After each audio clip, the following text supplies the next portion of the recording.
Somalia adalah sebuah negara yang selama bertahun-tahun hidup dalam kondisi yang tidak stabil. Sejak runtuhnya pemerintahan pusat pada awal 1990-an, negara ini menghadapi konflik berkepanjangan yang berdampak langsung pada kehidupan masyarakatnya. Perang saudara, perebutan kekuasaan, dan lemahnya sistem pemerintahan membuat hukum dan keamanan sulit ditegakkan secara menyeluruh. Dalam situasi seperti ini, negara tidak sepenuhnya hadir untuk melindungi warganya.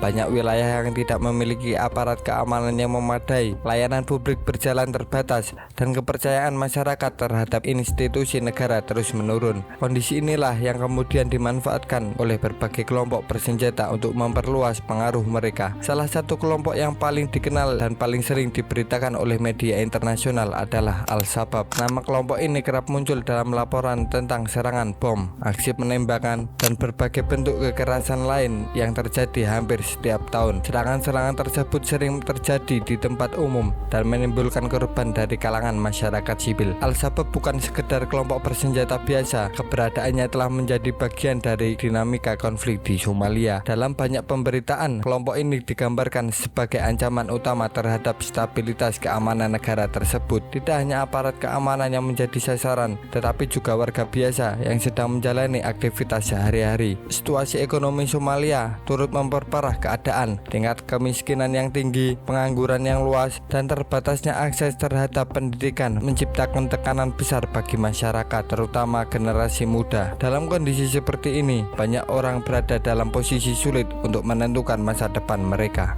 Berbagai laporan media menyebutkan bahwa Al-Shabaab memanfaatkan kondisi tersebut untuk merekrut anggota baru, anak muda yang tumbuh di lingkungan konflik tanpa kepastian ekonomi dan tanpa perlindungan negara yang kuat. Menjadi kelompok yang paling rentan, janji perlindungan, identitas, dan penghasilan seringkali digunakan sebagai alat untuk menarik simpati. Keberadaan kelompok ini juga berdampak langsung pada upaya pemulihan Somalia. Setiap kali terjadi serangan, aktivitas ekonomi terhenti, pembangunan tertunda, dan rasa aman masyarakat kembali terganggu. Sekolah ditutup, pasar menjadi sepi, dan banyak warga memilih meninggalkan daerah tempat tinggal mereka demi keselamatan. Selain itu, Al-Shabaab tidak hanya menjadi masalah bagi Somalia. Aksi-aksi yang mereka lakukan menarik perhatian dunia internasional dan menimbulkan kekhawatiran akan dampaknya terhadap keamanan kawasan. Negara-negara tetangga mulai meningkatkan kewaspadaan karena konflik di Somalia terbukti tidak sepenuhnya terkurung dalam batas wilayah nasional. Bagi masyarakat Somalia sendiri, hidup berdampingan dengan ancaman kekerasan telah menjadi kenyataan yang sulit dihindari. Banyak warga yang harus menyesuaikan kehidupan mereka dengan kondisi keamanan yang tidak menentu. Aktivitas sehari-hari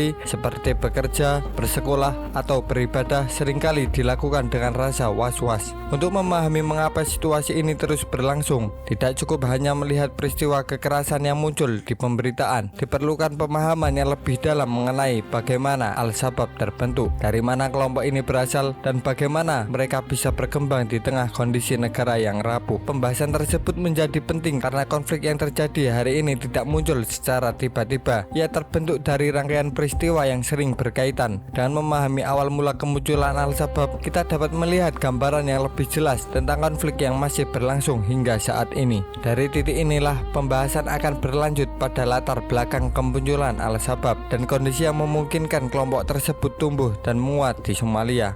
Video ini dibuat berdasarkan laporan media dan sumber informasi yang telah dipublikasikan secara luas. Tujuannya adalah untuk memberikan pemahaman dan informasi, bukan untuk mendukung atau membenarkan tindakan kekerasan dalam bentuk apapun. Seluruh pembahasan disajikan secara netral dan edukatif dengan fokus pada dampak konflik serta upaya menjaga keamanan dan kemanusiaan. Video ini juga bertujuan untuk mengajak penonton melihat isu konflik secara lebih luas, tidak hanya dari sisi kekerasan tetapi juga dari sudut pandang kemanusiaan dan dampak terhadap kehidupan masyarakat sipil. Dengan menonton video ini, diharapkan penonton dapat memahami kompleksitas permasalahan yang terjadi tanpa memicu kebencian, ketakutan berlebih, maupun kesalahpahaman terhadap pihak atau kelompok tertentu. Mari kita lanjut pembahasan berikutnya.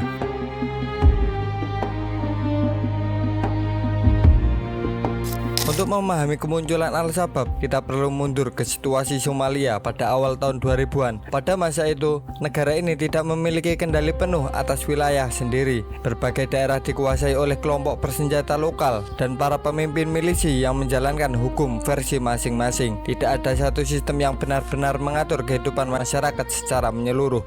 Di tengah kondisi tersebut muncullah sebuah struktur bernama Uni Pengadilan Islam. Awalnya organisasi ini dibentuk sebagai upaya masyarakat lokal untuk menciptakan ketertiban. Mereka mengelola pengendali berbasis hukum Islam yang bertujuan untuk menyelesaikan konflik, menekankan kejahatan, dan menghindari rasa aman di lingkungan yang sebelumnya kacau. Dalam waktu singkat, pengaruhnya meluas dan mendapat dukungan dari sebagian warga karena dianggap mampu menghadirkan stabilitas. Namun, di dalam struktur ini terdapat kelompok yang memiliki pandangan jauh lebih keras. Kelompok inilah yang kemudian dikenal sebagai Al-Shabaab. Pada tahap awal, mereka berperan sebagai sayap bersenjata yang bertugas menjaga wilayah dan melindungi kepentingan Uni Pengadilan Islam. Seiring waktu, peran tersebut berubah menjadi kekuatan tersendiri dengan agenda yang lebih ekstrim. Ketika Uni Pengadilan Islam melemah akibat tekanan dari luar dan konflik internal, Al-Shabaab tidak ikut menghilang. Sebaliknya, mereka memisahkan diri dan melanjutkan perjuangan dengan pendekatan yang lebih militan. Pada titik ini, Al-Shabaab mulai dikenal sebagai organisasi independen yang mengendalikan kekerasan sebagai alat utama mencapai tujuannya. Nama Al-Shabaab yang berarti para pemuda, bukan sekedar label. Kelompok ini secara aktif menargetkan anak-anak muda sebagai tulang punggung organisasi. Banyak dari mereka direkrut dari lingkungan yang sejak kecil terbiasa dengan senjata, konflik, dan ketidakpastian. Tanpa pilihan hidup yang jelas, ajakan bergabung seringkali terasa seperti satu-satunya jalan yang tersedia. Dalam berbagai laporan media, disebutkan bahwa proses perekrutan dilakukan dengan berbagai cara. Ada yang melalui tekanan dan ada pula yang melalui bujukan. Beberapa anak muda dijanjikan penghasilan, perlindungan,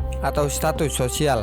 Dalam konteks masyarakat yang tidak memiliki banyak kesempatan, tawaran seperti ini bisa terlihat menarik meski resikonya sangat besar. Seiring berkembangnya organisasi, Al-Shabaab mulai membangun struktur yang lebih rapi. Mereka memiliki kepemimpinan, sistem komando, dan jaringan pendanaan. Aktivitas mereka tidak lagi sporadis, melainkan terancam dan terkoordinasi. Dari inilah kelompok ini mulai dikenal luas sebagai kekuatan bersenjata yang serius. Pada periode ini, Al-Shabaab juga mulai menjalani hubungan dengan jaringan ekstremis internasional. Hubungan ini memberi mereka akses terhadap pelatihan dukungan ideologis dan metode serangan yang lebih kompleks. Akibatnya, tingkat ancaman yang mereka timbulkan semakin meningkat, baik di dalam negeri maupun di luar wilayah Somalia. Penting untuk dipahami bahwa kemunculan Al-Shabaab bukanlah peristiwa yang terjadi dalam semalam. Kelompok ini tumbuh secara bertahap, mengikuti celah yang muncul akibat lemahnya pengelola negara di tahun-tahun berikutnya.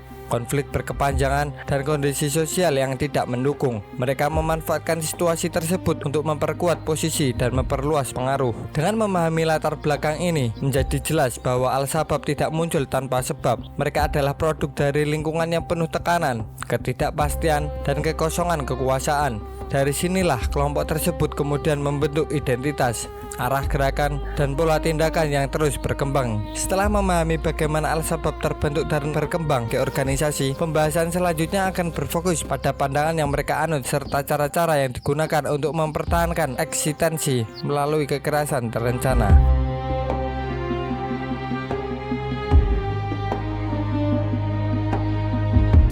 Setelah berdiri sebagai organisasi bersenjata yang terpisah, Al-Shabaab mulai membangun dasar pemikiran yang menjadi pegangan utama dalam setiap tindakan mereka. Dasar pemikiran ini digunakan untuk membenarkan kekerasan, mengatur perilaku anggota, serta menentukan siapa yang dianggap kawan dan siapa yang diposisikan sebagai lawan. Dalam berbagai pernyataan dan propaganda yang beredar, Al-Shabaab mengusung pemahaman agama yang sangat kaku dan tertutup. Mereka menafsirkan ajaran Islam secara sempit dan menolak perbedaan pandangan. Setiap pihak yang tidak sejalan, baik pemerintah, kelompok lain, maupun masyarakat biasa, seringkali langsung dianggap sebagai musuh. Pemahaman seperti ini kemudian dijadikan alasan untuk melakukan tindakan keras. Kekerasan tidak dipandang sebagai pilihan terakhir, melainkan sebagai alat utama untuk mencapai tujuan. Dalam kerangka pemikiran mereka, serangan dianggap sah selama tujuan kepada pihak yang dinilai menantang keyakinan dan kepentingan kelompok. Cara kerja Al-Shabaab dalam melakukan serangan dikenal terencana dan terstruktur. Mereka tidak bertindak secara acak. Setiap aksi biasanya didahului oleh pengintaian, pemilihan target, serta perhitungan dampak yang ingin dicapai. Tujuan utamanya bukan hanya menimbulkan korban,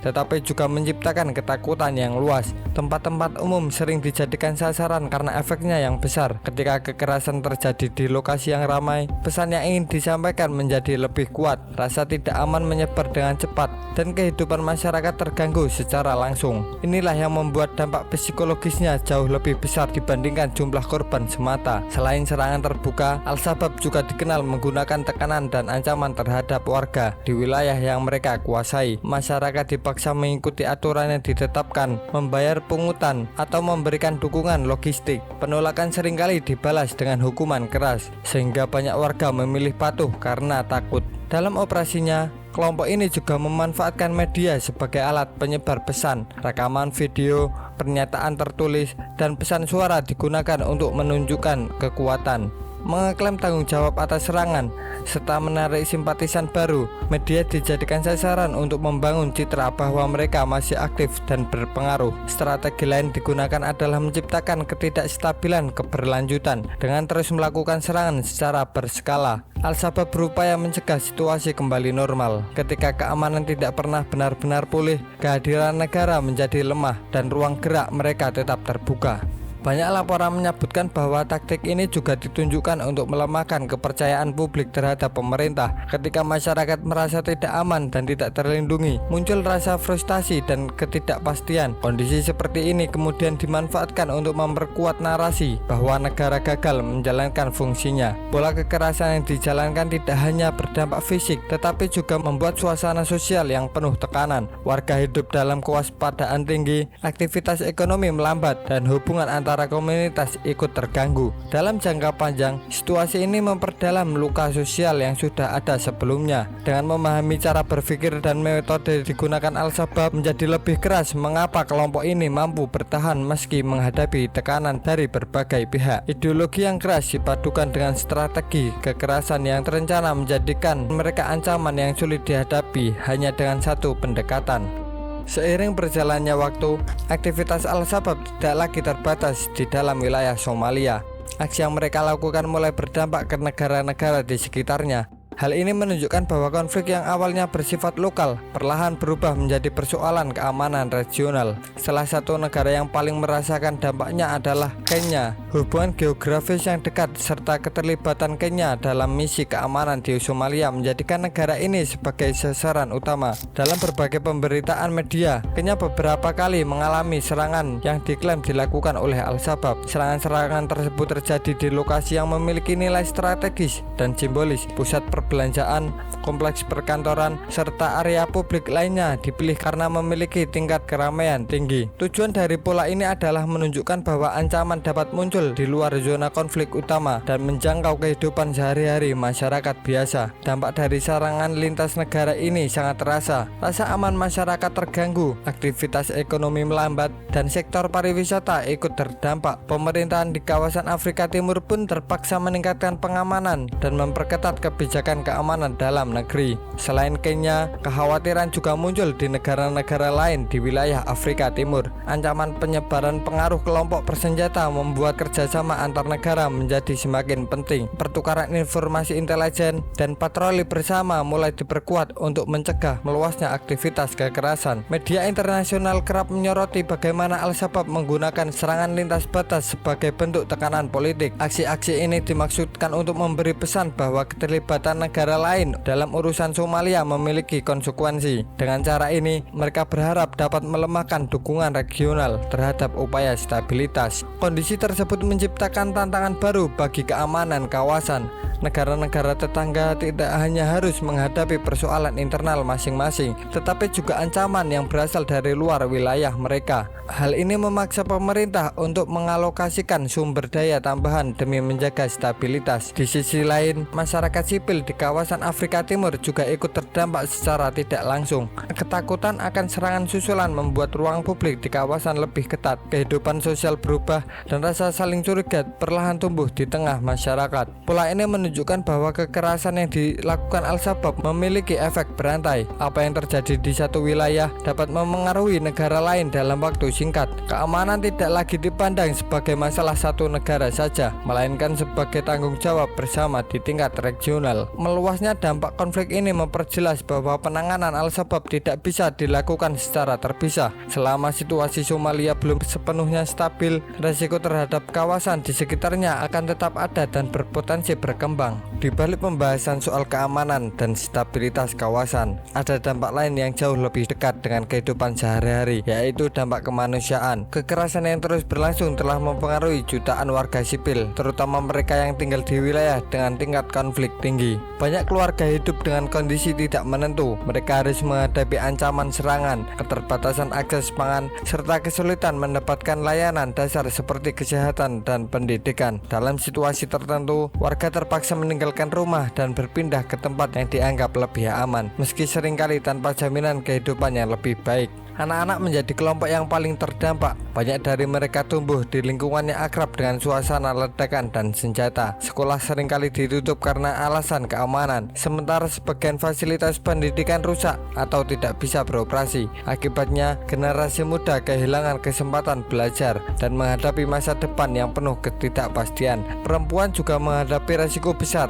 Dalam kondisi konflik, akses terhadap layanan kesehatan reproduksi terbatas, serta beban ekonomi keluarga seringkali meningkat. Banyak perempuan harus mengambil peran tambahan untuk bertahan hidup di tengah keterbatasan yang ada. Organisasi kemanusiaan internasional berulang kali melaporkan sulitnya menyalurkan bantuan ke wilayah tertentu. Ancaman keamanan, pembatasan akses, dan ketidakpastian situasi lapangan membuat distribusi bantuan tidak selalu berjalan lancar. Hal ini memperburuk kondisi warga yang sangat bergantung pada bantuan tersebut. Selain dampak fisik, tekanan psikologis juga menjadi masalah serius. Hidup dalam ketakutan berkepanjangan mempengaruhi kesehatan mental masyarakat. Rasa cemas, trauma, dan stres menjadi bagian dari kehidupan banyak orang yang terjebak dalam konflik tanpa akhir. Kondisi ini menunjukkan bahwa kekerasan tidak hanya meninggalkan korban jiwa, tetapi juga merusak struktur sosial masyarakat. Hubungan antara komunitas melemah, rasa saling percaya berkurang, dan proses pemulihan menjadi semakin sulit dilakukan. Memahami situasi yang terus berulang, berbagai pihak melakukan langkah-langkah untuk menekankan aktivitas Al-Shabaab. Pemerintah Somalia dengan dukungan mitra regional dan internasional menjalankan operasi keamanan untuk merebut kembali wilayah dan mengurangi kemampuan kelompok tersebut. Pasukan keamanan lokal mendapat pelatihan dan dukungan logistik untuk meningkatkan kapasitas mereka. Operasi militer dilakukan dengan tujuan melemahkan jaringan, menghentikan pergerakan, serta mengamankan wilayah strategis. Dalam beberapa laporan media, upaya ini berhasil menurunkan aktivitas di area tertentu, meski belum sepenuhnya menghentikan ancaman.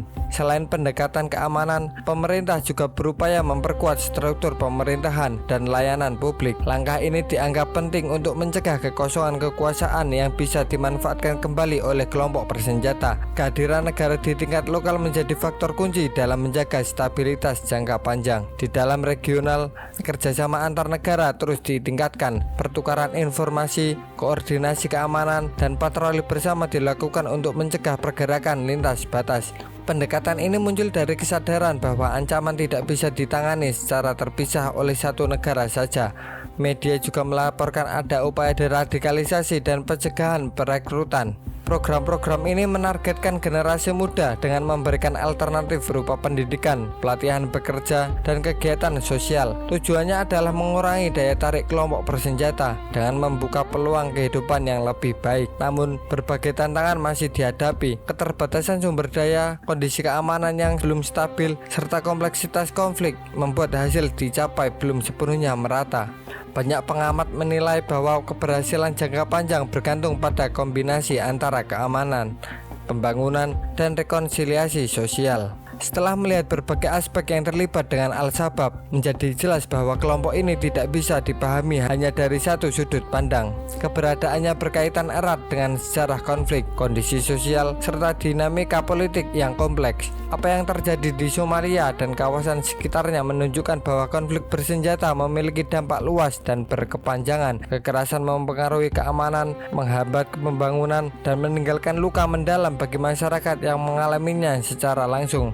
Berbagai upaya dilakukan untuk menekan ancaman dan memulihkan keadaan. Meski hasilnya belum sepenuhnya stabil, langkah-langkah tersebut menunjukkan adanya keinginan untuk keluar dari lingkaran kekerasan yang telah berlangsung lama. Masa depan kawasan ini sangat bergantung pada kemampuan semua pihak untuk menjaga keamanan, memperkuat pemerintahan, dan memberikan harapan nyata bagi masyarakat. Tanpa itu, resiko konflik akan terus membayangi kehidupan sehari-hari. Video ini tidak bertujuan untuk menakut-nakuti, melainkan untuk memberikan pemahaman. Dengan memahami akar masalah dan dampaknya, diharapkan perhatian terhadap isu ini tidak hanya dihentikan pada berita serangan, tetapi juga pada upaya membangun perdamaian yang berkelanjutan. Karena pada akhirnya di balik setiap konflik terdapat jutaan manusia yang hanya ingin hidup aman, bekerja dengan tenang, dan melihat masa depan yang lebih baik bagi generasi berikutnya. Terima kasih yang sudah menyimak video ini sampai akhir. Jika kamu tertarik dengan pembahasan sejarah konflik, isu keamanan, dan cerita-cerita di balik peristiwa besar dunia, jangan lupa untuk subscribe channel ini, nyalakan notifnya, dan bagikan ke orang-orang dan teman-teman yang juga ingin belajar memahami dunia secara lebih utuh. Sampai jumpa di video berikutnya. Al-Shabaab